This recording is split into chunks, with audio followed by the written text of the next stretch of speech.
A new Wall Street Journal op-ed explores how the state's welfare, we're talking about Minnesota now, how that state's welfare fraud is connected to exploding autism. Allysia Finley just rushed onto the set, just in time. Well done, young lady, well done. You wrote the op-ed, that one right on the screen right there. So what does welfare fraud have to do with autism? Well, there are incentives for social workers and therapists to diagnose kids with autism. There are about thousands of dollars per kid that gets diagnosed. And not only that, there are a lot of these applied behavioral analysis treatment centers that are popping up all around the country. And they bill Medicaid for treating these autistic kids. Sometimes tens of thousands of dollars a month, because Medicaid actually doesn't check to make sure that the kids who are being quote unquote treated are actually getting any kinds of therapy.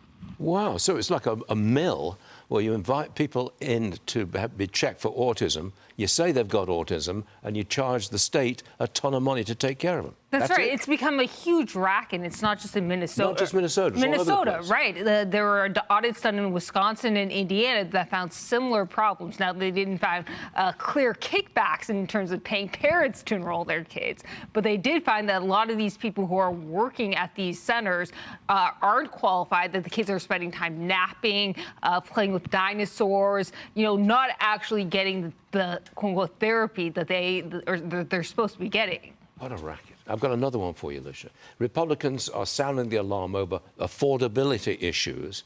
Missouri Senator Josh Hawley says people aren't dumb. They know when they go to the grocery store what it costs and what it doesn't. They know what their rent costs. Allysia, can Republicans deliver on lower prices? Well, I think that they're trying to, right? There are a lot of things that they're trying to do through deregulation that can help. The problem is that once you get inflation, it's hard to bring it under control, and that really is the Federal Reserve's job. Now, I think what the president could do, I think the easiest thing he could do is just stop adding tariffs, because they do raise prices on select goods, and people do notice that at the grocery store. Another thing he could do is try to increase supply, really stimulate the supply side of the economy. That helps bring prices down when you boost supply.